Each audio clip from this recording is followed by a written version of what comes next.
Yes, you look very tidy. Oh, all right. Okay, today is June the 2nd, Yes. June the 3rd. June the 1st, June the 1st. 1999. June the 1st, 1999. And I am here on the Isle of Wight with my nanny, Pat Lovelace. I would like to... Here we go. Is that okay? Yes. Okay. The purpose of this interview is to record your thoughts on this day and to preserve them for the purposes of our family history. And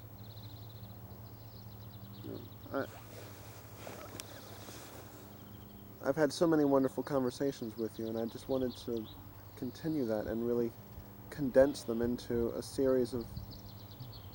a one long conversation where we just talk about your memories of your life and the times that you've lived in. So let's start at the beginning. Yes. How does it feel to be 80 years old? Well, rather strange, really, because you never get really any older inside. Still, I suppose it's, you can say with pride, I'm 80, I suppose, having reached this great age. When you were younger, did you think that you would reach this age when you were... Well, I hoped so, of course, I hoped so. My grandmother lived to be 85. My father lived to 94. So I hoped I would, yes. I should like to see all these modern technical improvements, all these scientific, wonderful things that are happening just now, you know. I'd like to ask you about your childhood. Tell me where you were born and what your early childhood was like. What life was like with your family, with your parents, with your sisters, going to school and going to... we have as much time as you... We have 2.5 hours of tape to just talk. So please don't think that you have to be short. All right. I want you to be as full as you can. Well, I was born at 19 Gascony Avenue in London, Northwest 6, in the house of my mother's foster mother, whom we called Mummy Kirby, and who was a simply wonderful lady, very warm and motherly. And eldest of 3 girls, I suppose. Afterwards we lived at Putney, sometimes upstairs, sometimes downstairs in this house. We didn't have much of a garden, a small patch with an apple tree in it. But my father was very good, he made us toys. And I think we had a happy childhood there.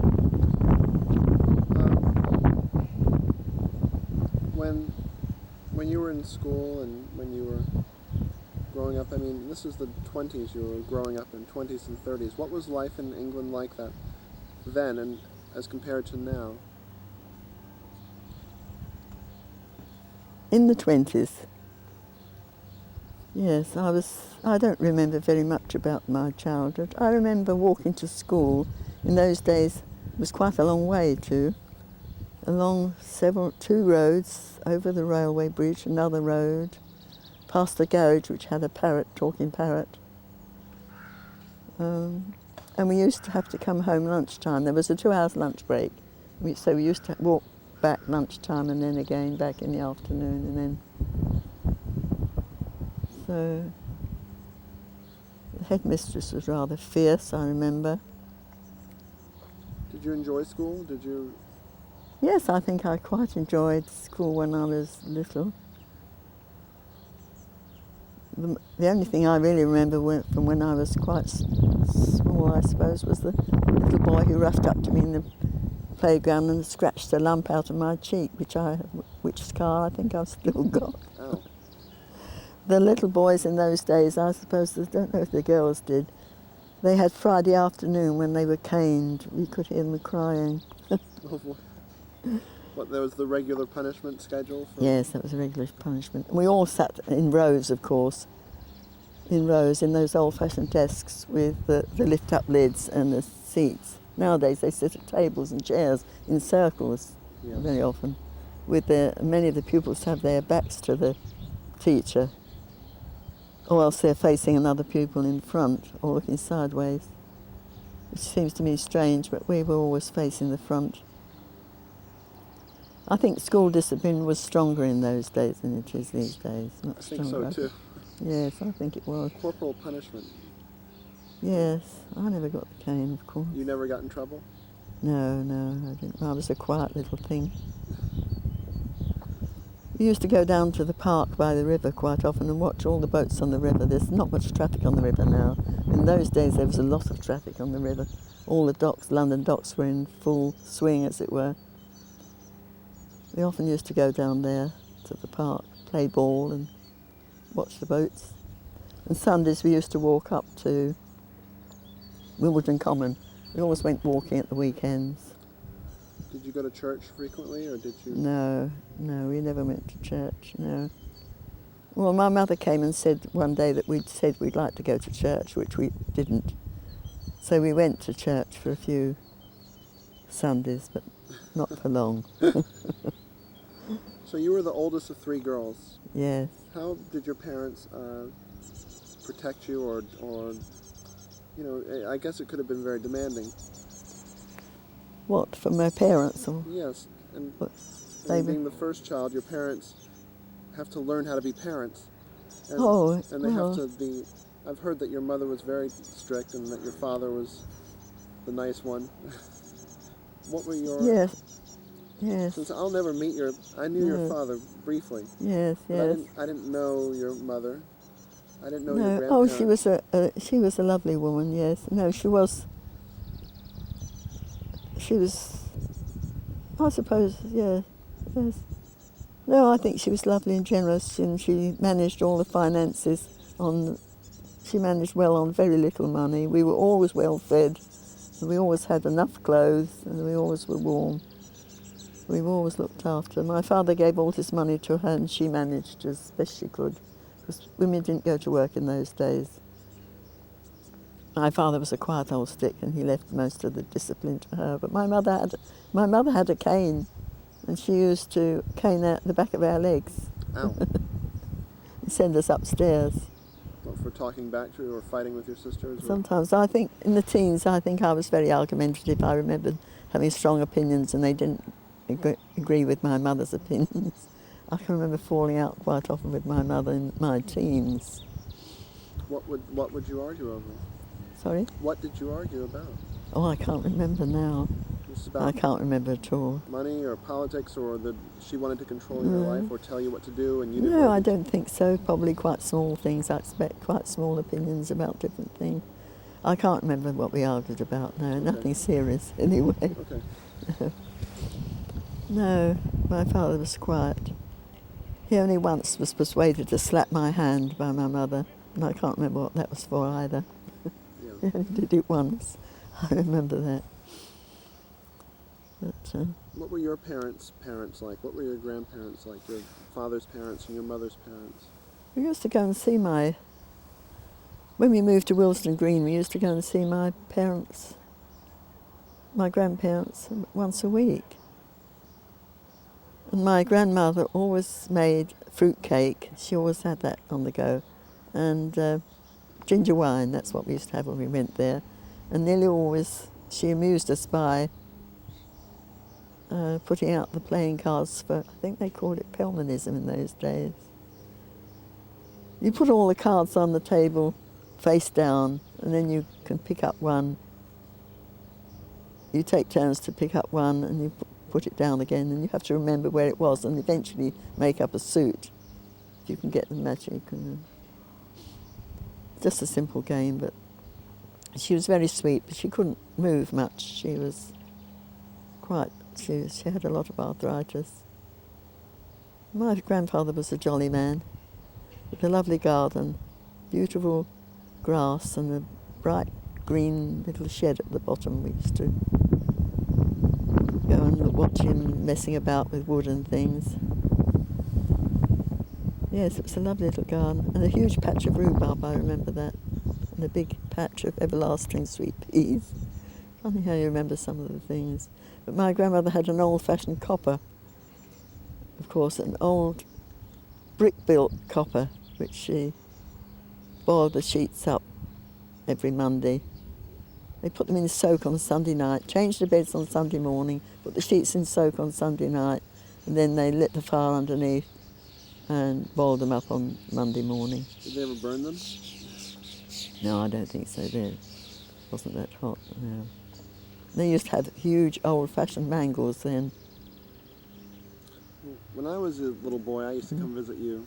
Yeah. And when you were young, did you ever go away from your parents and visit your grandparents and stay with them? I never stayed with my grandparents. I stayed with my aunt, my Auntie Dot, my father's brother's wife. I stayed with her quite often. He was a relieving officer, as they called them those days. There wasn't any social security or income support in those days. There was nothing for the poor. They had to go to the relieving office and hope they would get meal vouchers, mostly, and sometimes cash. Every time he came to visit my parents, he always had lots of stories to tell, but they were always very quiet. We children weren't allowed to listen. He lived to a great age. He lived not far from here, New Milton. We went to see him when he was in his 80s. He's dead now.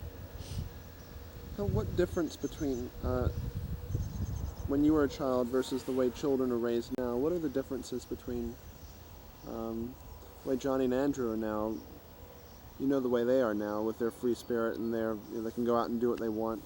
But when you were a child, I mean, I guess you had certain expectations, and children were not expected to be heard. Yes, seen and not heard. Yes, absolutely, yes. If visitors came, we were expected to be seen and not heard. Yes. How did you feel about... But you had a voice, you had a yes. You were a person. Did you... Yes. Well, I felt pretty free once I had my bike when I was 12. I could go on long cycle rides in the country at the weekends with my sister or alone. We had quite a lot of freedom, really, and then, of course, I went to work when I was 16. Where did you work when you were 16? I worked for the Express Dairy Company in the laboratory. It's quite £1 a week. Was it 25? £1 a week, I think it was. My sister came along a year later. She left school at 15, Irene, and she worked there as well. What could you get for £1 in those days? Yes, what could you get? Very little. I was to give 10 shillings to my mother, of course. That was half of it. And I used to cycle, because I couldn't afford fares or anything like that. I used to cycle 9 miles each way, wasn't it, to Cricklewood, from where we were in Stanmore. My parents moved to Stanmore. When my sister and I were out cycling one day, we saw this house we fell in love with. It was a bungalow, a semi-bungalow, with a lovely green roof, and it was in a countryside road with a row of trees right outside. It was a show house, actually, for some new houses. So we went and looked inside, and we thought it was lovely, and we persuaded our parents to move out to Stanmore there. Really? Yes. They agreed with you? Yes, they agreed, they moved. Excuse me, one moment. I want to check something.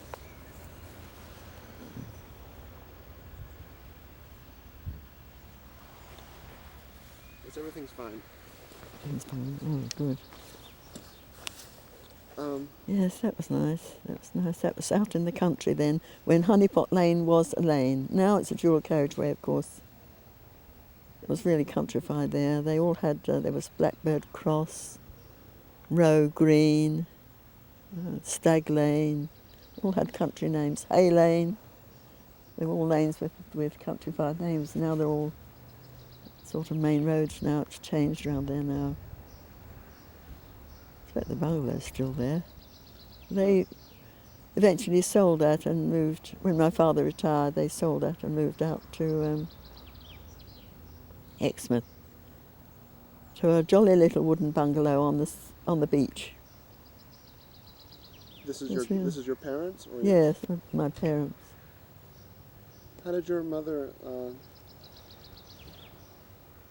How did she spend her retirement and the end of her life? How did she live and pass away? Well, they eventually moved to the Isle of Wight, to Newbridge, and they had this nice Victorian old house, set well back from the road in its own grounds. Well, my mother, she just house kept, as it were, and looked after us when we went there once a year on holidays. And went shopping once a week, early in the morning to Newport before it got busy. And I think they took rides in their little car that they bought after the war, little Hillman Minx. And yeah, she would have been really good if she'd gone to work, but she was too shy to go to work during the war. Too shy? Yes, she never had worked. She worked before she was married in a chemist shop, I gather, but she was very good with figures and she was very bright. I mean, these days she would have had a job, she would have been out to work, but in those days women didn't work, you know. When I went into the civil service, when I got married, I had to leave. They didn't employ married women. See, women didn't work in those days. Young girls worked, and some of them worked as domestics. But women, once they were married, they stayed at home. They didn't work. So when you were 16, you met Clive Lovelace, or 18? Yeah, 16, no. Yeah, 16. I was 16 in the summer. So what was your first meeting with him like? I mean, the first time you laid eyes on him and talked with him? Oh, well, he came and spoke to me. I was cycling home and he stopped me and started to chat. We both worked at the same place, though in a different department. Yeah, so... Well, we started going out together, didn't we? We used to go to Hyde Park and walk around Hyde Park and Kensington Gardens. We used to go to the new State Cinema in Kilburn High Road. He had quite a few friends there. We used to walk up and down the high road in the evenings, seeing who we could meet that we knew, and things like that. Simple things like that. And so, for about 2 years, you dated each other? No, yes. It was, I suppose, about 2 years, yes. What did you like the most about him? I don't know, really. We just got on well together. Did he make you laugh? Did he make you... Yes, he was quite witty. He was quite quick-witted, more than I would. He could remember lots of jokes, which I can never do that, of course. Yes, well, I can't really say, really. We began to depend on one another, as one do. Whenever I passed through Kilburn on my way to the office, because in the civil service, I used to cycle up to Holborn. That was 12.5 miles each way, but he was always there. He was always there as I travelled back and forth. He would always be waiting at the roadside. I'd pass through. Sometimes in the morning and in the evening he would catch me and then we'd have a meal and go out together. And what was your parents' perception of him? What did your parents think of him? They didn't really care for him, I'm afraid, very much. Well, you know how men like to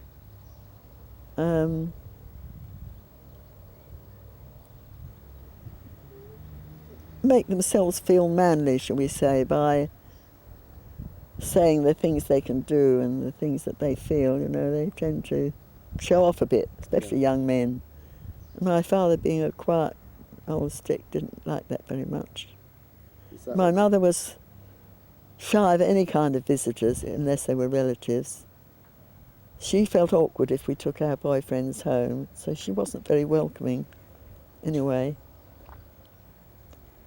But there we are. We split up once or twice, but we always got together again. Why would you split up? I think he depended on me quite a lot, because he was an only child and he'd had quite a rough childhood. I think his father drank all the time. He was a very heavy drinker. So, of course, my husband never ever touched a drop. Never, ever. He wouldn't ever have anything, alcohol in it. amazing So what his how father did he did. ask you to marry him? How did he, what was that? I can't really remember now. There must have been a moment. It was over a meal, I think, if I remember rightly. It was over a meal out somewhere. I can't remember where it was, though. I can't remember now. No, I don't remember that. I don't remember where it was, anyway. What, So describe your wedding. Where did you, what? No, we just got married in the registry office. It was just My you- sister Irene was witness, and one of my friend Lillian was the other witness. And so you went down to the registry office and... Yes, you have to book 3 weeks ahead. You know, you can't just go in and get married. Was it romantic? I mean, were you happy? Not really, no, it was just in a registry office. My parents hadn't any money for weddings, so, I mean, that was out of the question, really. We just got married in a simple way. Were you in love? Yes, of course we were in love, yes. We just got married, and the others, we said goodbye to our two witnesses and went home to bed. That's what we did. We didn't go off on a big reception and then a long journey to a honeymoon and all that business. We didn't do that. No. It was, the war was coming, of course. So The you were war was 18. coming. I hid the fact that I was married for a little while in the service. The civil service, I hid the fact for a while. But then the war began to come. My husband got work in the Woolwich Arsenal, where they were taking on staff at Woolwich, and he, as a draftsman in the jig and tool department. So we moved there, and we managed to get a new flat as well, newly built flat. Just a little block of 4 it was, 2 up and 2 down, you know. So we got a new 2-bedroom flat there for a while. And so you had, is that where Michael was born? Yes, he was born in hospital. We were living there when he was born, yes. He was born in the Mothers and Babies Hospital at Woolwich. It was a lovely hospital, superb hospital. But after a few years they closed it down. I couldn't understand why. It was a lovely hospital. Yes, yes. But when he was about 4 months old, he was born just as the war broke out, of course, just after the war broke out. A month after the war broke out. The war broke out September the 3rd, 1939, and he was born 1st of October, the day he was due, 1st October. But in later years that turned out to be quite useful to him, because he was born 5 minutes past midnight on the 1st of October. And after the war they had this call-up like they did in America. Young men were called up, weren't they? Draft, yeah. And the latest date for calling them up was the September the 30th, 1939. So the 1st of October was the first. Those born in that year on that date were the first ones that didn't have to be called up. Really? Yes. I suppose he wouldn't have minded, but I think he was at university then, or was going to university. But we had call-up for many years after the war, didn't we? So when I've heard stories about you working in factories, pregnant. Oh yes, yes, we did. So what did The you women do? were called to work after that, weren't they? Married women even. Yes. What did I go in the first? Where did I go first? I think I went into Central Wages Department in the Royal Arsenal. Because I was in the civil service, that's right. So I managed. They took us on, although that was really a civil service, the Arsenal, they took on temporary clerks, so I went as temporary clerk, didn't I? Central Wages. I had someone to look after Michael. He was about 9 months then. What kind of a baby was he? What was he? Oh, he was lovely, fair-haired and blue-eyed. Lovely fair curls and blue eyes. Very bonny, very good. No trouble. No, he was fine. Was your husband happy with the boy firstborn? And Oh yes, he was very pleased with that, yes. I was away in Brighton. They evacuated us, you see, because I was 8 months pregnant when the war broke out. We all had to be taken away from London. I suppose they couldn't have forced us, but we didn't know what was going to happen, so they arranged for us to go outside London, and they took us to Brighton. They took me to Brighton anyway, to a hostel there. Were you scared? Did I swim? Was it just general I chaos? can't remember if I swim. I mean, was it like an organized attempt to protect people, and you didn't Yes, know it if your was, really. homes, you didn't know if your home would be destroyed, or? No, we didn't know what would happen in London, really. Nothing much did happen, actually, to start with. It was when the winter came, we got the heavy raids. The Germans started bombing the docks, which are very near us, where we were living in Greenwich. Did you have any friends that were injured or that were killed during the war? Well, I wasn't ever injured, fortunately, but we had bombers on the house. When we moved, 2 or 3 years later, we moved to Blackheath, right on the heath there. We had incendiaries in the roof. It was a old Victorian house this time. We had incendiaries on the roof, didn't we? We had a bomb at the gateway, the small one, and just a few yards away we had bombs, yes. We had our windows shattered many times. We didn't have any glass. And then 2 or 3 doors, I suppose how many yards? About 20 yards away there was a school, a big school. It was fortunately empty, and when they dropped one of the V2s there, that sort of flattened almost everything. But not our house, we survived. And I happened not to be in the house when that was the worst thing, really. It was after Gail was born. So it was late. And they sent her, because the V1s and the V2s had started coming. When she was 9 months old, they took her up to Northampton to a Sunshine Home. Oh, I took her up there, rather. They took her in there where it was safer. I thought, well, it's bad enough being blind. You don't want to have anything worse happen to you. You don't want to be any more handicapped. So I had to part with her temporarily. Well, let me back up some.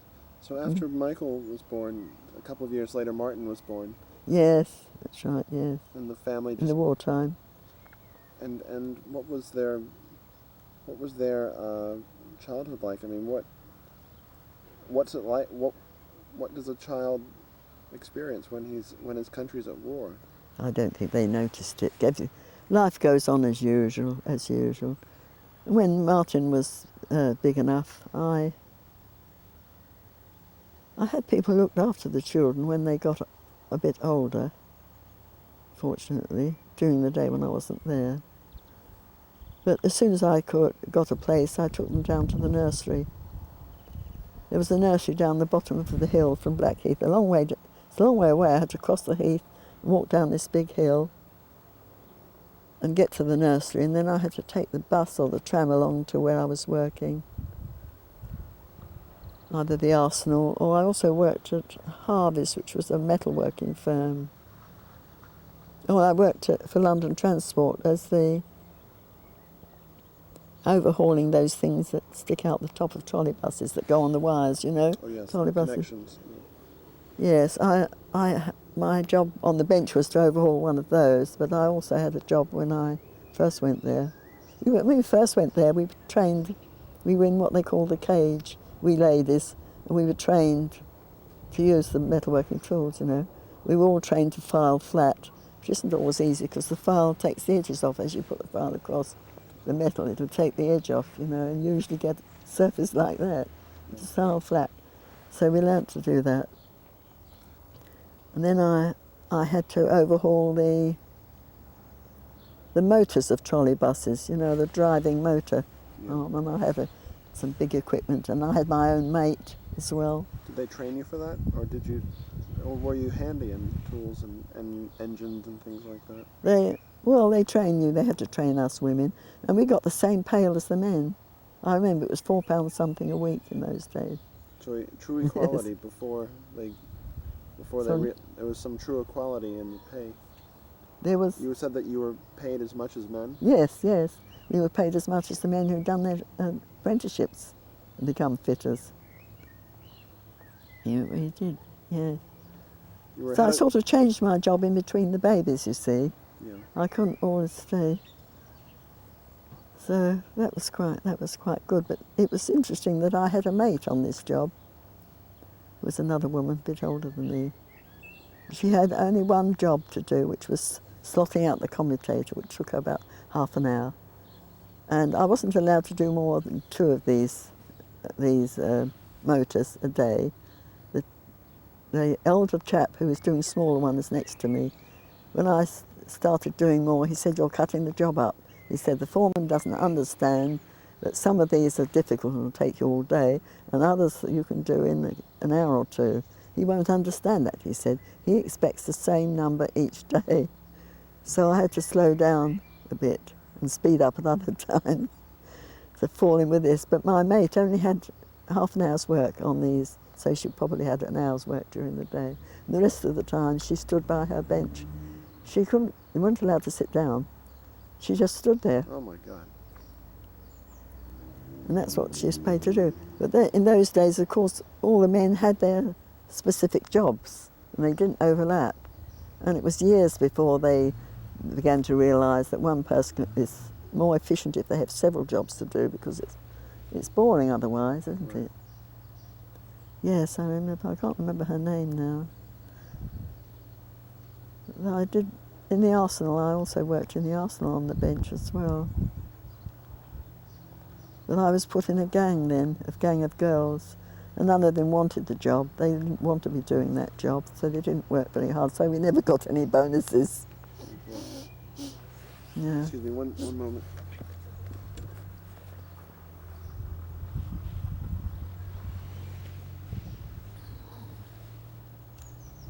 Everything's fine.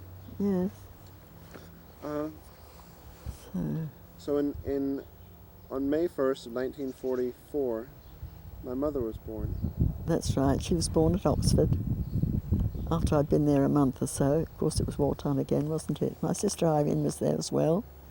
She had her little boy who unfortunately died 4 months later. Oh, that's terrible. I didn't even know that.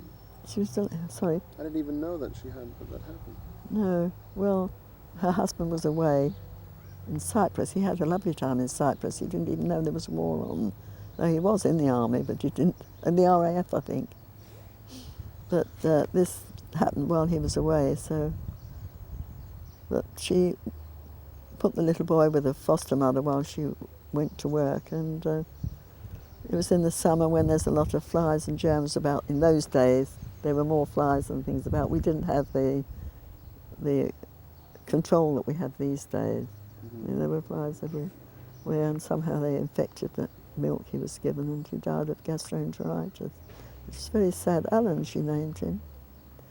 But in a way, that all happened before her husband came back from Cyprus. But I think she told him in the end. Anyway, they were divorced. She had Rex then, didn't she? Yes. She had Rex after the war. So, when my mother was born, what was her? I mean, could they tell immediately that she was blind or that she had problems? No. They said there was she would have to go to Moorfields, the big eye hospital, when we got back to London. They said there was a fault with her eyes. Was she born premature or was she born normal? No, she was born normally. She was £9 1, I think she was. I remember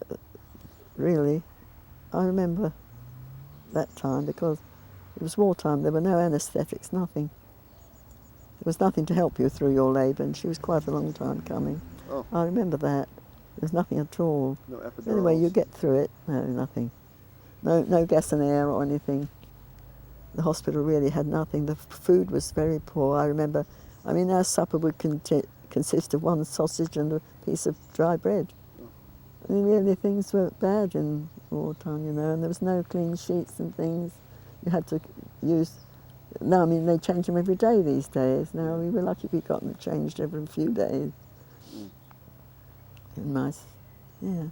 So how long were you in labour with her? about 24 hours for Gail, quite a long time. But there we are, every baby's different. No, so we went to Moorfields when she was 3 weeks old. We went up to Moorfields, and a famous surgeon looked at her eyes, but he only looked at one eye, and he said, oh yes, they always have it in both eyes, and that she should have the needling done, you know, as soon as possible. What's needling? They had us in a week later. He didn't mean that soon, I'm sure. I thought one of her eyes was perfectly all right, perfectly clear. Needling, well, because the lens of the eye, you understand the eye? Yes. I mean, the lens was cloudy. Yes. They'd break it up. They try and break it up by putting a needle in somewhere or other, and they try and break it up. You know, these things happen in hospital, don't they? The eye, which I could see some white in the pupil, should have been done. Just that eye, that's what they would have done nowadays if they still do needling. Instead of that, they cut the eyelashes for the other eye, because the surgeon said both eyes were being done. They cut the lashes on the other eye. I think babies sometimes have a thing called sticky eye. You know, sometimes you get a bit of sleeper in your eye, or a bit of something like that. Babies sometimes get something like that. So I think she had a bit of sticky eye in her bad eye. And so they needled the other eye. That was glaucoma, right? That she had. Yes, they needled her. She didn't have glaucoma. They needled it, but the chap who was doing it, who of course was just the registrar, all the surgeons were away at the front. He wasn't very efficient. He managed to break the coloured part, the iris of the eye, and it collapsed. So she had no pupil after that. So she wouldn't have been able to see it anyway. Okay. And then, of course, they did the other eye. I can't remember if they did both together or one after the other now. And the other eye, he only managed to, which was her bad eye, he only managed to make a hole in the lens which was underneath the iris. She knew she had some sight. She was always poking her eye, wasn't she, to try and get I don't know. yeah, so she was to try and get to see.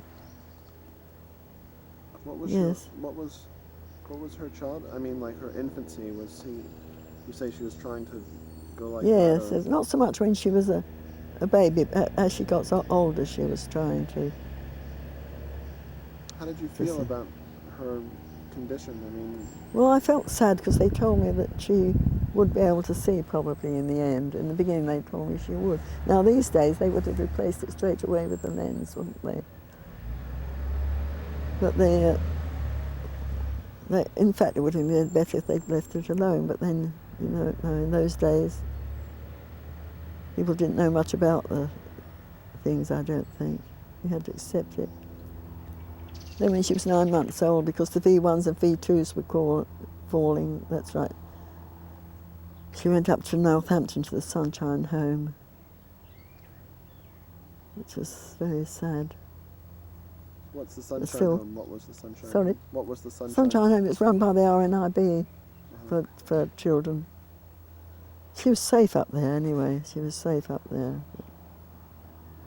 I don't know if she was happy there. She was such a good baby. She never cried. She was such a good child. But they upset her routine up there, I think, and she became rather, what shall I say, she was quite naughty at school later on in years. She didn't agree with things. She would stand up against things she didn't agree with. You know, she'd make a fuss. Yes, she's like that.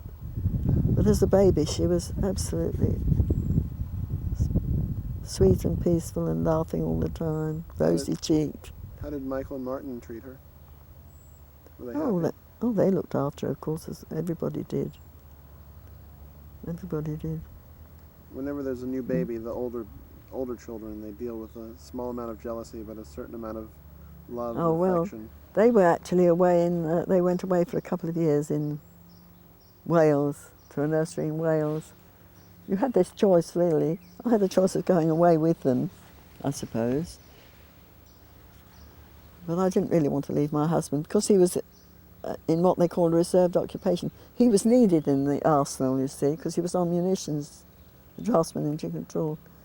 So he was needed, so he wasn't called up into the forces because he was more needed in the arsenal. And he already had the job there before the war. So he was never called up, so I didn't really want to leave him. So I stayed on and worked in between. The boys went away. I think they were reasonably happy in Wales. We went to see them once or twice. We hitchhiked because we didn't have much money. Were they happy to see you? Were they? Oh yes, yes, but they seemed to be quite content. They had each other anyway. But it was a dreadful day when they went away. I remember to Wales. I had to take them up to London. There's some pictures of them somewhere. We fed the pigeons in the square, Trafalgar Square. Martin was 2 and Michael was nearly 4. How did you feel? Oh, I cried for days after that. But you had to do it. You had to make up your mind. You didn't want to see them injured. I mean, every day when you went to work, there was a fresh house that had been demolished, you know. And those V1s were dreadful things, and the V2s, dreadful things. We were so near the docks and so near the centre of London. We were just lucky that we escaped. We were lucky. They were dreadful years. Everything was dark, you know. You had to have a blackout on your windows at night. There was no lights in the streets. So you just lit with candles inside, or nothing? Well, we had our electricity as long as we had these thick black curtains. Oh yeah. We weren't allowed to know. When we moved from Woolwich for a short time to Eltham, we forgot the blackout in the bathroom one night. And we were fined because we put the light on. Fined? Yes, I'd been fined for something. My husband was fined. I can't remember what it was. But we'd forgotten to. It was new flat. We forgot to put any blackout there. We must have switched the light on a few times in the bathroom. Oh boy. And there was no petrol in the war, of course. There's no petrol for private cars, none at all. So it's very quiet on the roads. There were no cars for sale come to that, and it's second-hand ones. They stopped making cars, I think, during the war altogether. They just made army vehicles. Yes. At some point I heard that you had I remember you had a convertible. Oh yes, I had a nice Triumph convertible, yes. I had that for 10 years. I think that was after I went to Lewisham. I must have been about... I was in my 40s when I went to Lewisham, I think. Well, we'll get to that. Yes. We've got a bit mixed up anyway, haven't we? So you're still a young lady in Yes. her mid-20s with 3 children, and then Cheryl comes along. Yes, she came along just after the war.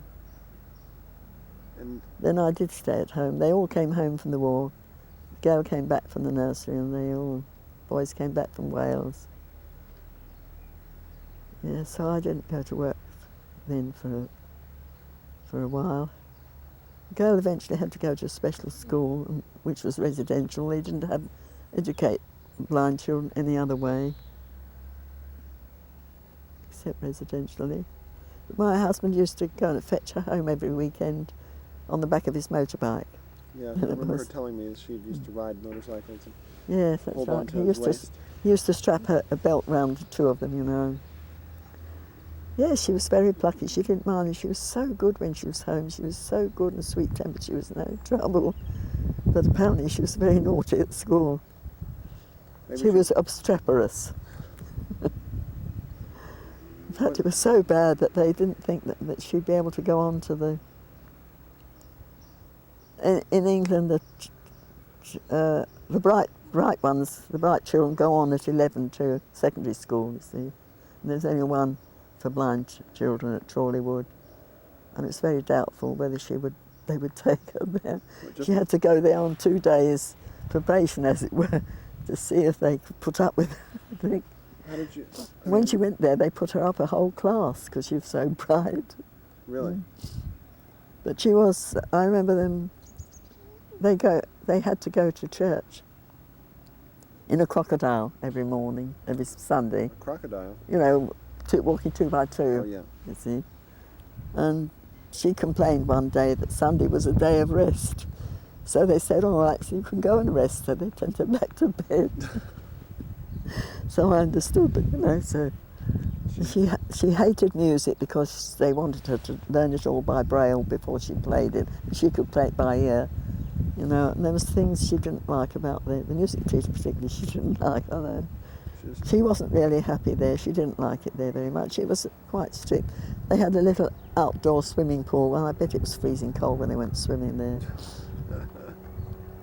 There were a lot of rules and restrictions, I think, and she didn't like that very much. Whereas her friend, Kate, who's dead now, she died a few years ago from smoking, she loved it there. So, yeah. So there you go. Yeah. So she was good, yes.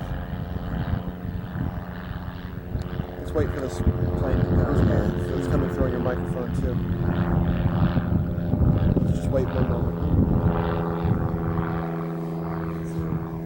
Is it a plane or a helicopter? It's right up near the sun. You Oh, can yes, barely see it. No. I think it's a plane. There's a couple of little airports here on the island. Yes. It's quite high up, isn't it? Mm. So, eventually she began to do really well in school, and Oh yes, she did very well at school. She did very well. She took all her O-levels before she was 15, I think. But they wouldn't let her stay on to the 6th form. really. Well, because she was obstreperous, I think, you see. Or They wouldn't have her. They wouldn't let her stay on to the 6th form. They said, no, we're not. Okay.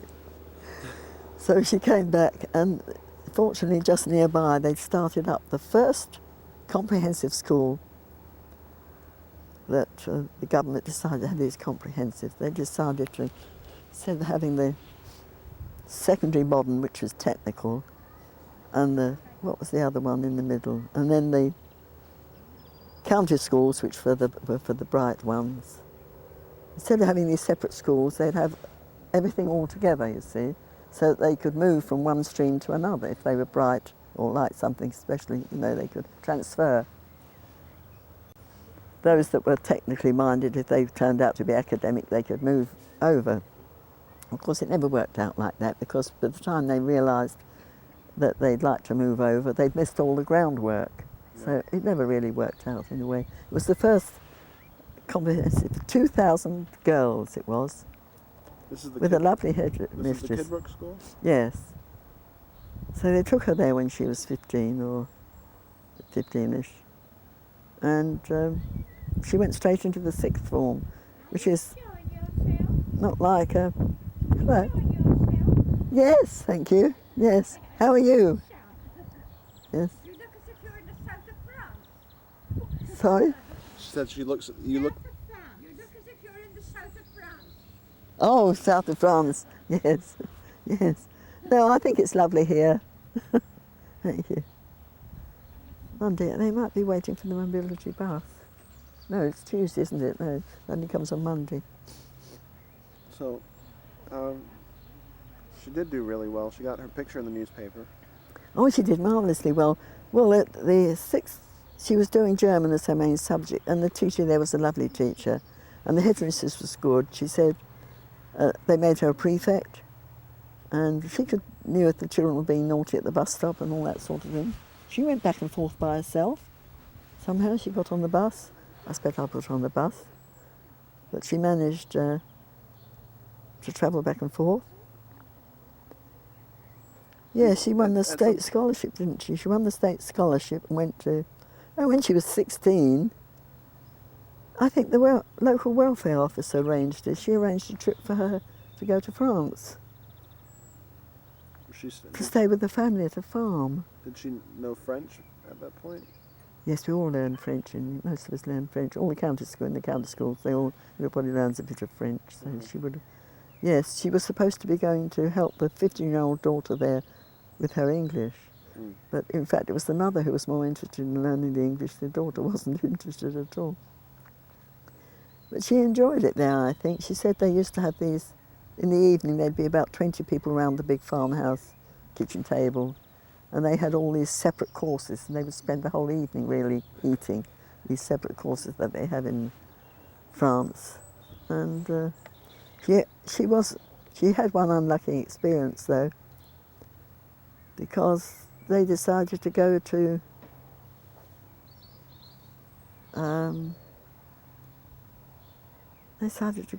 Paris, I think. They decided to go to Paris. And they were staying with relatives. And Gail had a white suitcase. And she also had a tape recorder, I think, with her as well.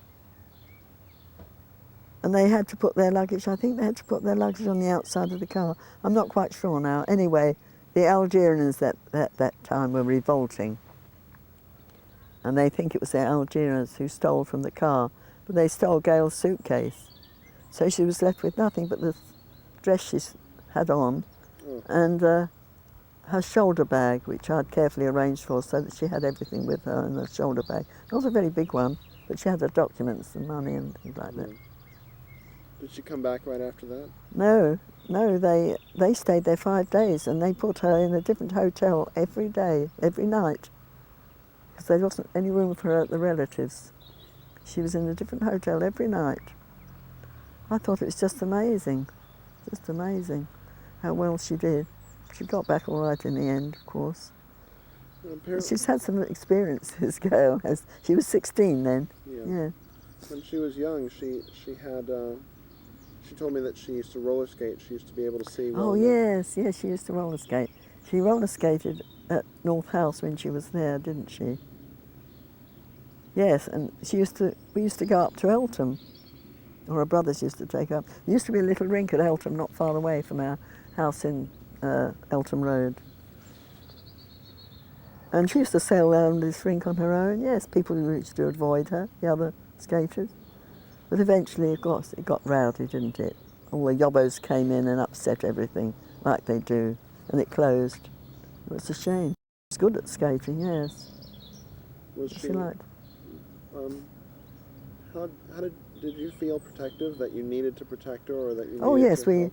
we did as much as we could. Of course, we did. Did she try to resist that, or did No, I don't think so. Well, we gave her the assistance we could, as much assistance as we could. No, but I mean, like, there's a certain amount of. I know that. What did you feel determined to protect her, or did you feel a mixture of letting her experience her own? Yes. Well, we all lovingly assisted her as far as we could. I mean, but she was very go-ahead, wasn't she? I mean, at 17, she went on that. She won this travelling scholarship for 3 months in Germany, and stayed a month in each of 3 different places on her own.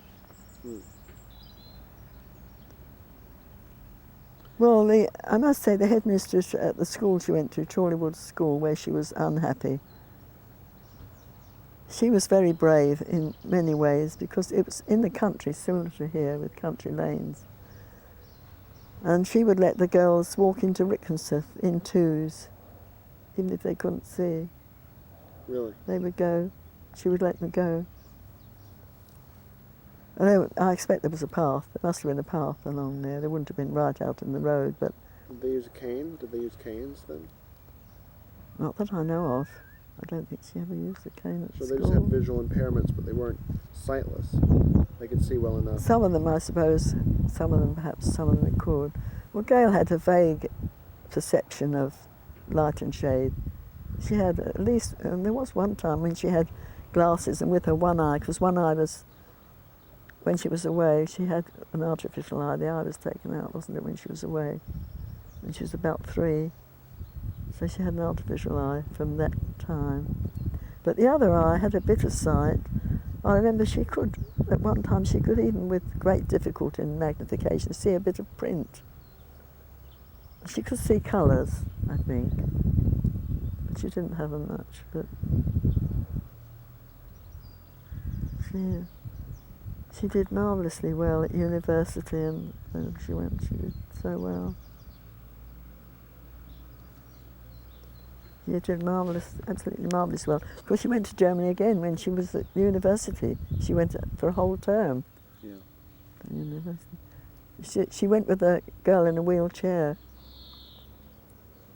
She was telling me on the journey there, they got off the train at one time. For some reason or other, the two of them got off the train. It stopped, for a while. But unfortunately, it moved off before they could get on it again, and all their luggage was on. Oh, no. So, but eventually they did arrive at the school where they were supposed to go. Did they get So their they luggage? caught next train. I suppose they got their luggage eventually. But they arrived at the school, and in the dark they were shown into the boys' dormitory by mistake, he said. These two girls. I'm sure that was soon remedied, that mistake. But she's had quite a lot of adventures, really, she has. How about your adventures? What kind of, have you ever been able to, you haven't had your personal adventures until you got much older, when you were able to travel. But yes, I don't think I had any adventures. It was mostly work and bringing up the children. The holidays in the Isle of Wight once a year with the children for a fortnight. I can't say I had any adventures. It was mostly work. I used to cycle to work, and then I had one of those little popper bikes with little engines on, I had one of those. Yes. I know that you worked very hard, and I know that you did a lot to support. Well, sometimes it was hard when the children were all home, but they were very good, really. They all helped. They were all used to helping and doing everything they needed doing really pretty well. I used to do the shopping on my way home on my bike. I had panniers back and front. I had a seat on the back of the bike, and I used to take the children round on the back of the bike when they were little. I rode my bike for years and years and years. I'm riding my bike right now. Sorry? I'm riding my bike right now, my car. Are you? I have no Yes. car, so Yes. I know what your legs get very strong. Yes, they do, don't they? Yeah. They do. I wish I'd never given it up. When I went to work for Lewisham, they gave a car allowance, and it was housing, and the housing developments were very scattered. You needed a car, really. So I got a little bubble car then, three-wheeler bubble car. That was very jolly because it had room for me and the two girls, and it opened. We're sitting this way. It opened this way, didn't it, from the front? And you got out from the front, I seem to remember, and then you sat back in and closed up. It was very jolly. Then after that I got a Mini and other cars, a Triumph convertible and so on. So I didn't cycle much after that, and I regret it now. Because when I was 60, I got a free bus pass. Everybody in London gets a free bus pass. Free train, and it covers you free on all the trains, all the buses, and all the tube. When you and turn everything. 60? When you're 60. It's absolutely free, so you can go out anywhere. So of course at Elton Road with the buses going past, I didn't use my bike. Yeah. Which was such a pity. Such a pity. I wish I had. So you In fact, if I'd used my bike up to the shops and put the shopping on the bike instead of carrying it back, my back might not have got as worn out as it is now. Yeah. I know, my back hurts from... Is it? I was carrying a video camera, a heavy video camera on my back. Oh, and yes. strapped across my camera on my back and riding back and forth to home. Yes. And after about 2 weeks of that, I couldn't ride my bike anymore. No. And I've just begun to... You can't fix it to the bike. Well, now I have a little plate on the back, Yes. like a carry Yes. structure Yes. over the back wheel, so I Yes, can strap it on. Yes, yes. But I should have started doing that Yes. because I've got back problems Yes, too. yes, that's right, yes. I'm sorry So you have 3 daughters after my mother, 3 more The second half Yes, of your that's family. right. Yes, that's right. Yes. At full capacity, when you had all your children living with you. I mean, was it? Yes, was that's right. There Was were it 8 of exceptionally us. demanding, or? There was 8 of us. You get used to it. You get used to cooking large quantities. You get used to the routine. It's mostly meals and clearing up afterwards, it seems to me, or shopping for them, or washing. What are some? But I used to find time to do the gardening and write letters and things like that on Sundays. What are some of the things that stick out about those times when you had all your children living with you, and what were some of the funny adventures or misadventures that the children had, or? Oh, I can't really think of anything particularly. The boys used to ride their bikes, of course, everywhere. They would ride down to the Isle of Wight. It would be nothing for them to ride down to the Isle of Wight. Even one time when Michael had been really queer with flu or something and he was really feeling weak, and there was a headwind all the way down to the Isle of Wight, because from London it's sort of going southwest and our prevailing winds are southwest. And if you've got a headwind on the bike, it's not very pleasant, is it? Yeah. They got down to the Isle of Wight all right. They used to cycle to Leamington.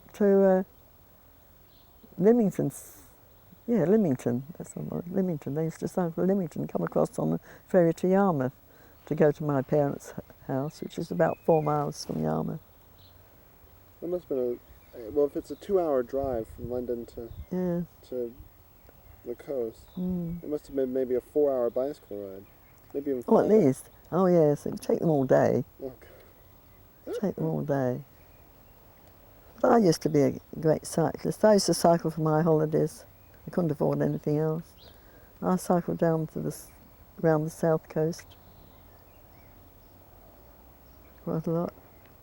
Well, I went up to the Lake District. If you've heard about the Lake District, it's a beautiful area up there. Spent a week up there, came back again.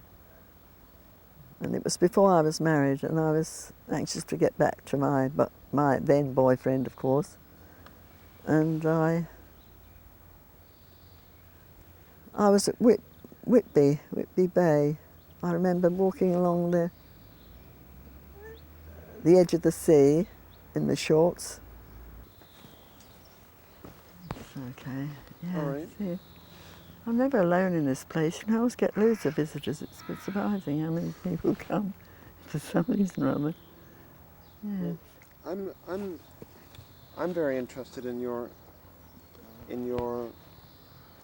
development as an independent woman. Oh, After your divorce, you moved.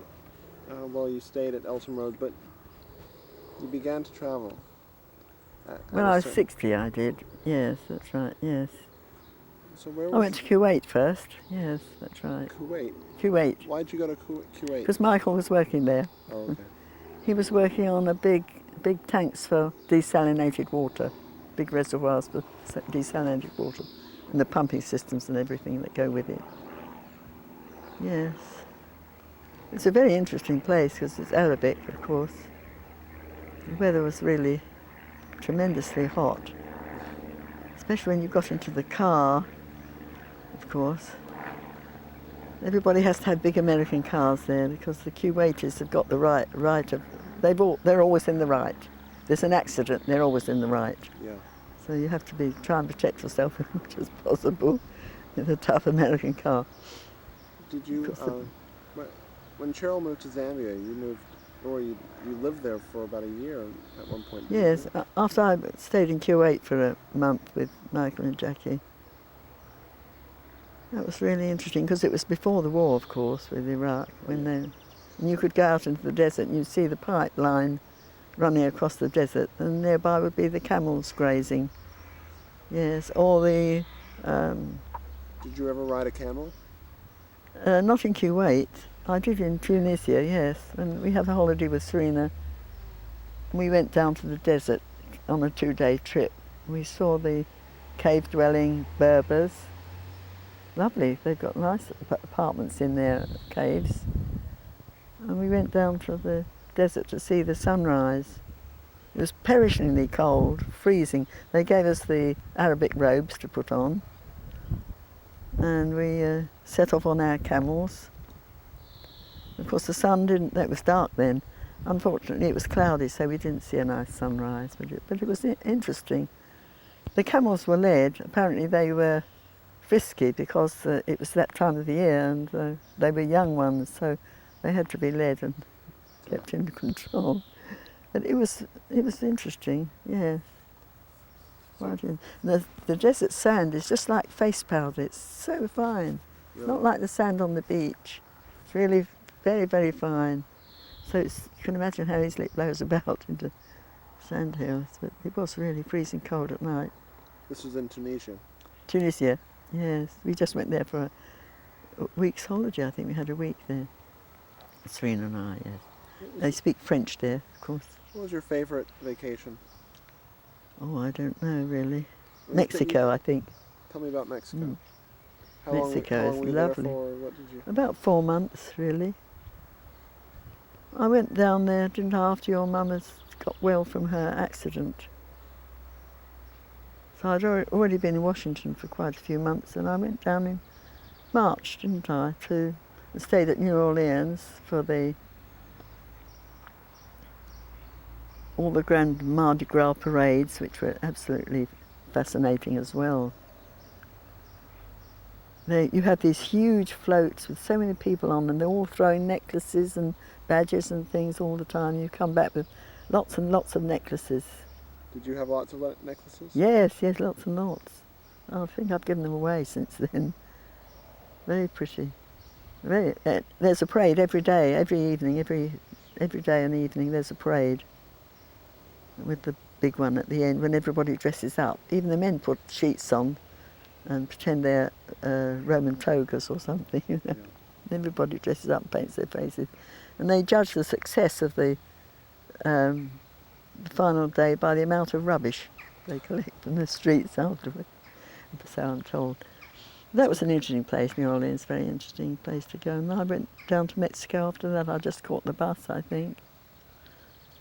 At the border, yes, I remember catching the bus there. It was the coldest I've ever been, I think, on that journey. Of course, the Mexican people had brought their blankets and their pillows for this overnight journey. Of course, I didn't have anything like that. And I was just about to pass out with the cold when one of the staff came along and, the alternative driver evidently came along and gave me a blanket, which I was very grateful. But I've never been so cold going over those mountains. I thought it'd be so hot in Mexico, you know. Yeah. It was really cold there. We went to Guadalajara to start with, and I stayed with my friend there. But the south of Mexico particularly is lovely. All the women wear embroidered clothes. Even in the fields, they're all heavily embroidered. Beautiful. And the beaches are there's nobody around, you know, it's just lovely. Were you careful with Mexican water, or did you get ill from... Oh yes, I was careful with Mexican water, but yes, I did get Montezuma's Kiss once. Because it was in Merida, and I stayed at I got on the bus in the evening at I've got the place now, for the overnight run on the bus. And I woke up, as I thought, half an hour later and found I was in Merida, and it was 8 o'clock in the morning. I never woke at all on that journey. It must have been very smooth. Yeah, you must have been very tired. Well, I stopped at the hotel opposite the bus station. There was a man running it, and I had a drink from the carafe, or whatever you call it, they provided. And it was that. I don't think they'd bothered to put sterilised water in. I think it was just any old rubbishy water they put in there.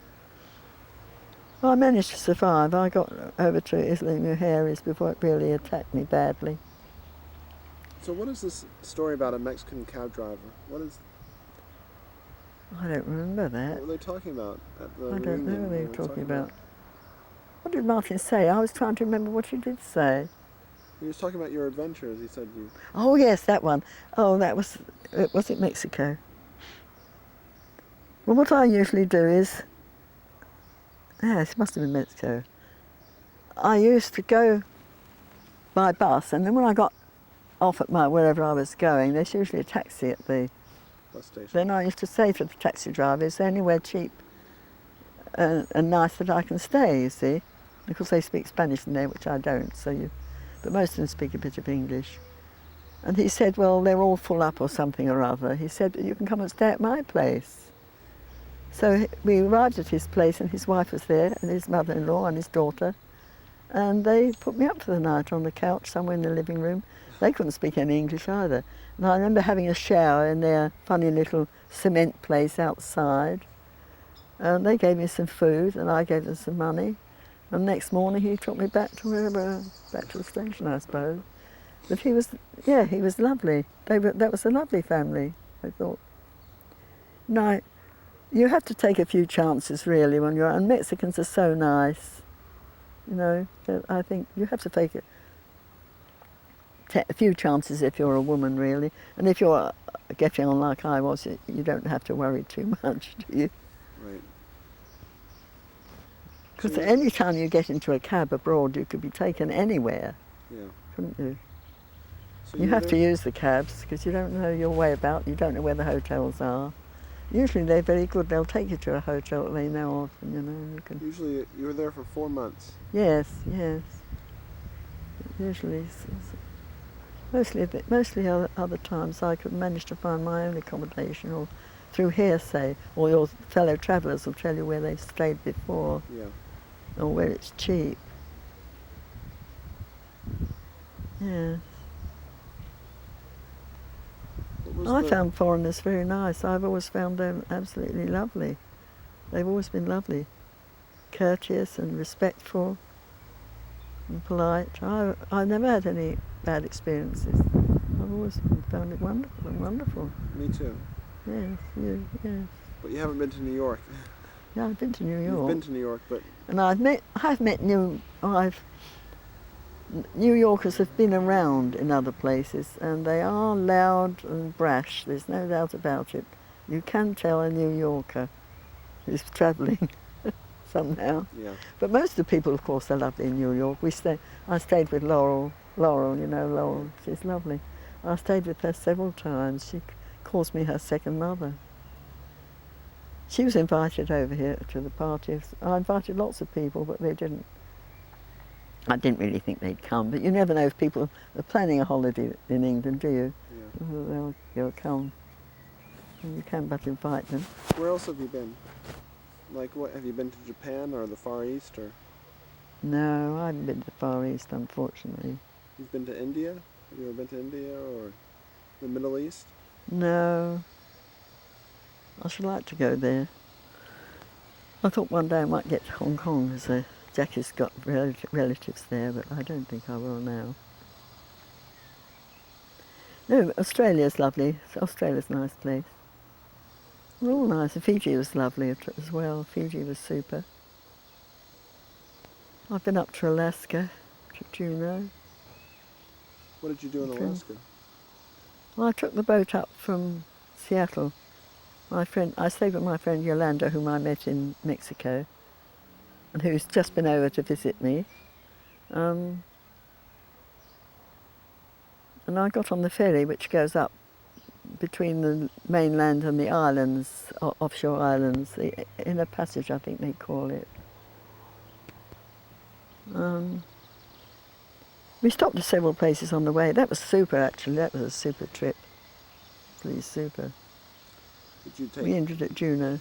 Did you see the icebergs, or did you? Yes, rather, the glaciers and things like that. Yes, absolutely. It's massive glaciers. And of course, the land goes up like that, and there's nowhere to have a village or anybody to live. It just comes straight down into the water. But Juneau, there was a spot there. Juneau's the main town, isn't it? They've got a few houses there. So I stopped at Juneau in the hostel for practically nothing. $6 or something. Yes, in the youth. I joined the youth hostels when I was in Australia, and it's very useful. I used to belong here. There's usually a hostel somewhere. The hostels in Australia, I joined when I arrived there at the airport. And they were really, I stayed at all the hostels. It was only $2 to stay at the hostel near Ayers Rock. You know Ayers Rock in Yeah. the centre of Australia? Yeah. It was $2 at the hostel there, Australian dollar. And they had a little shop as well. And the bus took us out to the rock, and off us back again, the local bus there. I've seen pictures of it. It's this tremendous rock in the middle of the Yes, that's right. wilderness. And it has these different colours according to the light. Sometimes it's deep purpley blue, you know, sometimes it's a sort of light yellow, depending on the light and the shadows. It's a huge thing, yes. I didn't climb up it, it was too much for me. You have to hold on to a chain going up as well, it's very steep. You know, you've got to be a good climber to get up there. That's right. I remember I went round Australia on the buses, and the drivers are so chatty. This is Australia. They're so chatty and helpful. They talk to you all the way through. Not like the greyhound in America. They never say a word. Yes. One night, one of the passengers said one day that they'd seen a lyrebird's nest, I think it was, passing. They'd passed one. And this great coach detoured to this place where this passenger had seen the nest. It was night time, and it went along with its headlights, hunting all along the edge of the road to find this lyrebird's nest so that we could see it. Yes. No, things like that don't happen wouldn't happen in England or America, I'm sure. So Australians were lovely. You lived in Zambia with Cheryl when her baby was born, when Magila was born, right? Magila was born in England, wasn't she? And she lived with me for a few months. I didn't go out to Zambia until I retired and the boys were 9 months. I didn't go out to Cheryl before then, did I? No, didn't go out. I went out to Ghana when she was there for a Christmas trip. That was fascinating because the Ghanaians, they're all so beautifully dressed in the native cloth, the kente cloth, which is, it's woven in long strips and then sewn together, but it looks gorgeous. And of course it's the Gold Coast and they have gold. The wealthy ones have this lovely gold. On the dark skin it looks lovely. And these gorgeous robes. They have ever so many yards of this cloth. The men wind it over their shoulder, ever so many yards of it. But in the day, if they're in the office, they wear European dress, and then when they go home, they put their native clothes on. And the women have these very pretty dresses. Very pretty. It's a lovely country to go to. It has forests and lovely beaches. But it's poor, of course, and a big dam, of course. What did you do when you were in Zambia? I mean, what did you helped with the farm, you helped with the household? And Well, Cheryl was just living in a flat. Well, it was a 2-storey flat, but they called it a flat. A little house near the university. She was just living there when I went out, and the boys were 9 months. So she was there for some time. Then she moved to a bigger house before I went home. I only stayed a year. My airline ticket just lasted a year, so I stayed a year. I went out when I was 60. Well, I looked after the children and grew plants for the garden and planted them out, and made them all flowery where they weren't flowery before. Yes, and of course Cheryl took me out quite a bit, as much as she could. She had a car then, did she? Yeah, I think she must have had a car. what's the farthest place you've ever been to? I mean, The what place? Zambia, the farthest away place. I mean, I guess Alaska is pretty far. Yes. Mexico's pretty far. I've also been up to Whitehorse in Canada, in the Yukon. That was a lovely trip up as well. 2-day trip up the road which the Americans built during the war to get their supplies up to Alaska quickly. They built this road through the Yukon. And it was a mass of wildflowers all the way up. It was a lovely trip up. Yeah. Have you ever been to South America or Central America? No, I've only been to Mexico. That's the farthest south in that part of the world. I've been... What else have I been? I've been to Tonga, the Friendly Isles. That was a lovely place to go as well. They have a king there with a little wooden palace, and at the gate there's a little wooden sentry box with a sentry like they have in England. Like outside the Buckingham Palace with a little garden, Yes, little yes, booth. that's right, yeah. But it's really Sunday there. In Tonga it's really Sunday. Nothing happens. No plans land, no taxis run. People don't do anything except visit. They go to church and sing merrily like they do in those parts of the world. Enjoy themselves singing in the morning, then they go visiting in the afternoon. They don't do anything else.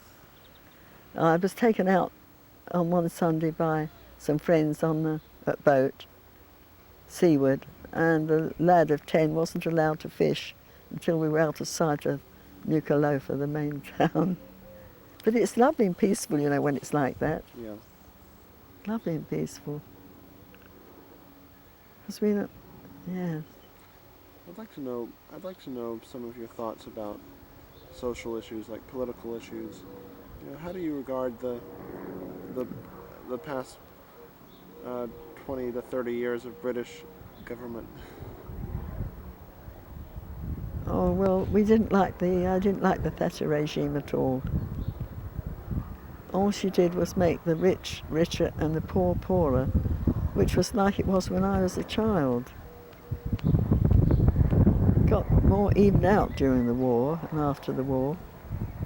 Now she's just organised things so that her section of the community got all the wealth and the poor didn't get any. How about Tony Blair and the current Well, he's government? trying, but he's got an awful legacy from her, and she closed down so many scientific institutions. She was always making cuts, always making cuts.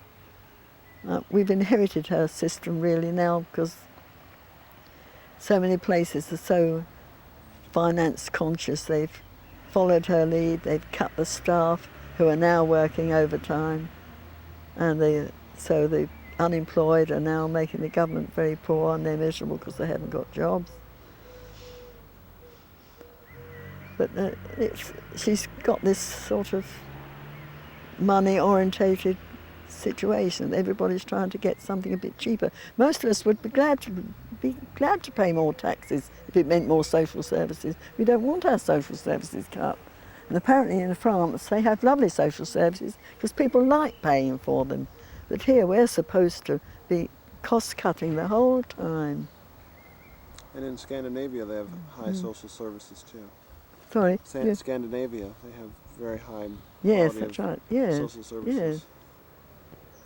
That's the reason. I mean, I think the trouble is really they would tax the wealthy people more, but then they just leave the country, taking their money with them. There's already lots of wealthy people, like the rock stars, musicians. Oh, and yes. they always leave the country Yes, that's right. Yes. because they get taxed So over. it's They difficult. get taxed for their overseas income, and Yes. they get another tax for their income, So their national yes. income. I'm not sure they get taxed for their overseas count. Oh yeah, that's why they live in exile. So they don't get taxed in exile. They don't, because they Oh. live 11 months out of the year away Oh from yes, England. yes, that's right. Yes, that's right. So, like Rupert Murdoch, who doesn't pay any taxes in England, yet runs all the newspapers practically. How do you view the tabloids and all the sensational media in England? Oh, I don't read the newspaper. I think it's a shame. I don't like all that. I like real news. We can get real news. We've got newspapers called the European. We do get world news here. We do get world news, being a small country. But the tabloids, no, I wouldn't buy the tabloids for anything. I think they're absolutely rubbishy things. How did you... I know that you liked Princess Diana very much. Tell me... Well, most of us did. She was graceful and beautiful and sweet. Mm. I remember in America it was 4 o'clock in the morning when I found out that she died. Oh, yes. And I called my friend Claudia. No. It was around 11 o'clock at night Oh, yes, when I yes. found out that when the reports were coming in that she had the car accident. Well, And then that was- eventually the reports were coming out that she had died.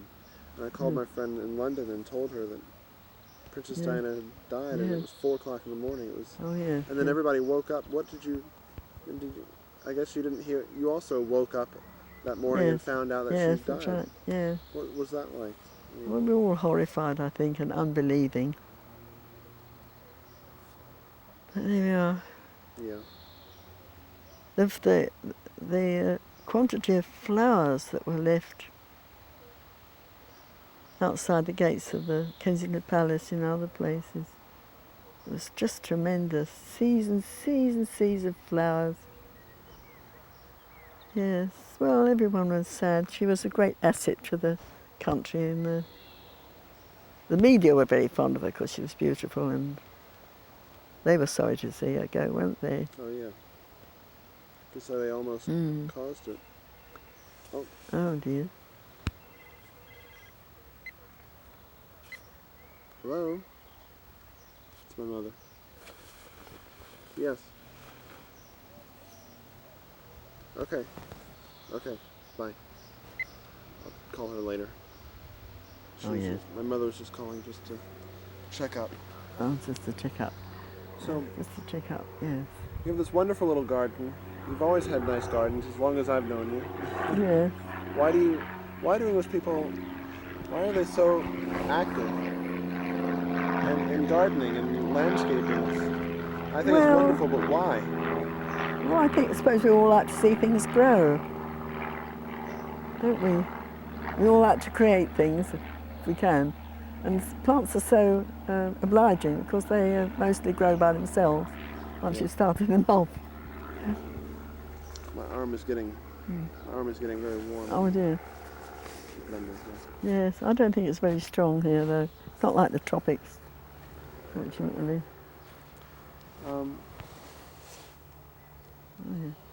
We've got buttercups and daisies.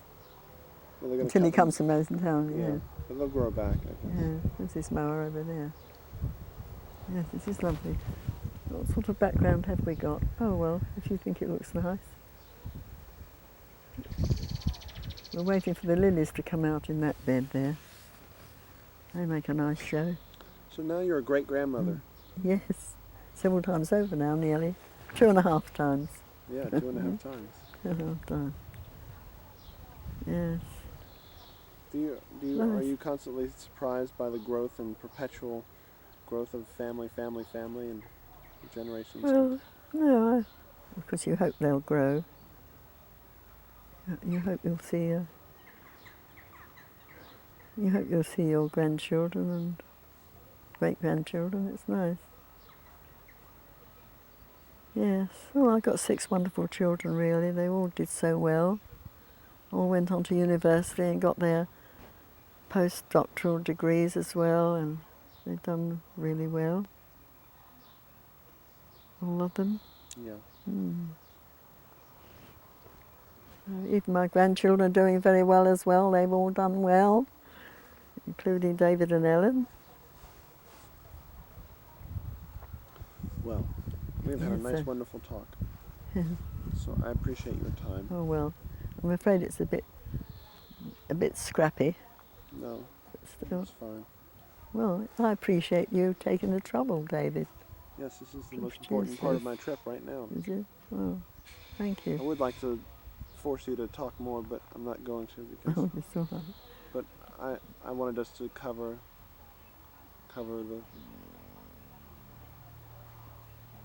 the memories or the things that you could remember before Yes, they fade further. the mostly disjointed memories. I did make a diary once when I was first in Zambia. I don't know where it is now. Has there ever been Mexico would be the place where, if I was going to retire anywhere on my own, away from the family, I would go to Mexico. I thought that was just lovely there. Has there ever been anything that you wish that you would have done that you haven't done yet? Well, I would have liked to travel to the Far East, I suppose. Gone to India, it's so beautiful. Perhaps South America. Yes, it would have been nice too. Really. I'd just like to go backpacking, as it were. I don't really like to go with a package. Though, mind you, you see more if you go with a package tour often, don't you? They lay things on for you, take you around the sites, and where you see more. But I did go to Holland with Melody to see the tulips for a week. That's quite nice. Beautiful, very interesting really, interesting country. Well, all countries are interesting, aren't they? Yeah. And the people.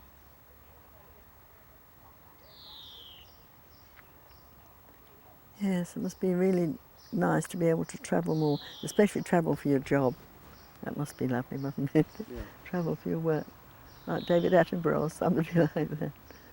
They have a marvellous life. Well, he said he had a marvellous life anyway. Sure David has. Attenborough, yeah. All the great movies he's made. What about films and music and things like that? What kind of music do you love to? Oh, I like classical, shall we say. I like classical music, and it's amazing you can remember every tune. It amazes me. Well, every tune that you've ever heard you can recall, and often the name of it as well. I think hearing is quite remarkable. You can remember that music better than any other thing, I think. And the memory of Yes. the way it made you feel. Oh, I love classical. I don't like the doleful one. I don't like the doleful music. But What? I don't like doleful music, Doleful. the sad music, Yeah. as a rule. No, I Wagner like the... and you don't like Wagner and the grand operas or. Well, some opera is nice. Serena and Norman are keen on opera. They go to the operas in London. Some of them are jolly. Like Orpheus in the Underworld is a very jolly one to see. You'll get the chance to see that. Or La Vie Parisienne, that's another one that's jolly. Full of jolly music and dancing. But it's expensive to go to opera though. It's expensive. Have you ever had any heroes? Have you ever had any role models or people that you that you admired greatly, like the Queen maybe, or the Queen Mother, or I don't know. No, I haven't really thought about it. No, I don't think so. Not really. No, I think I've been too busy getting on with life to worry about that, really.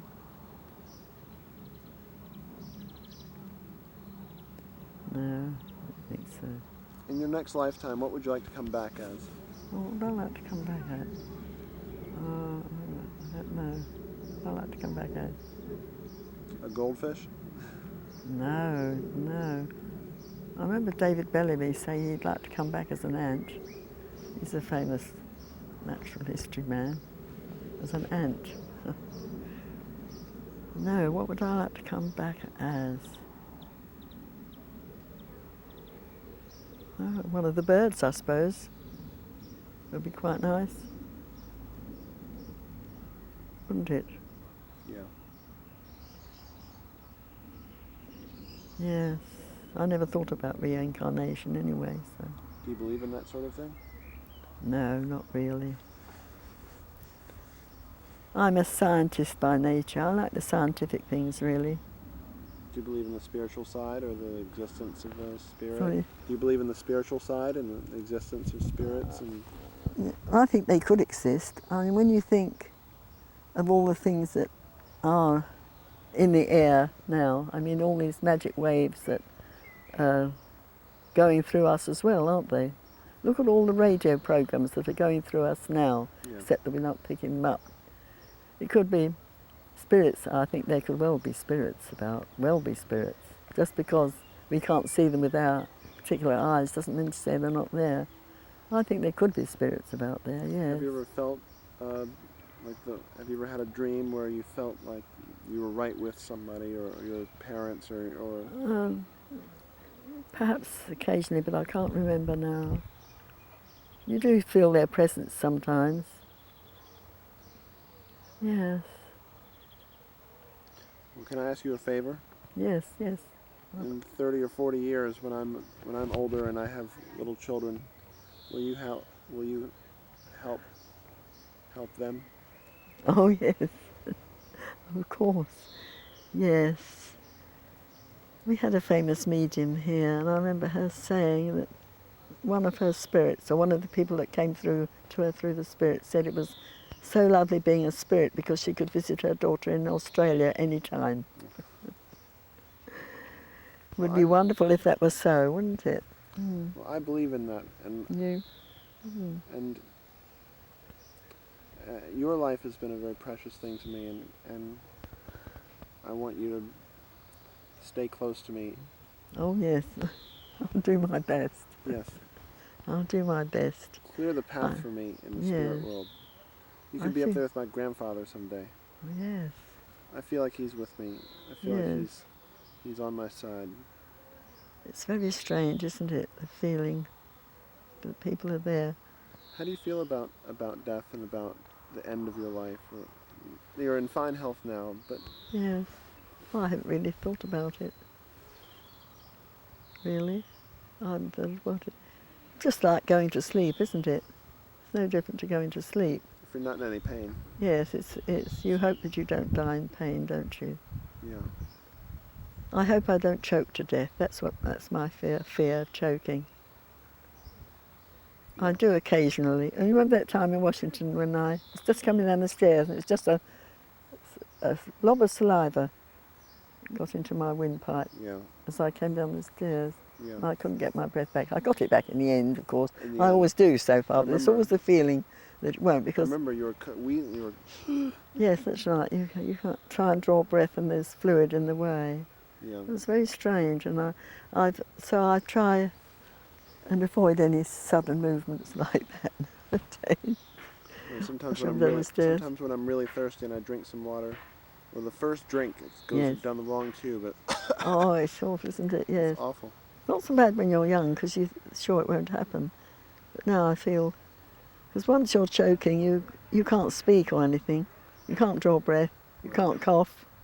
Right. You know, I've once had that, but I got over it.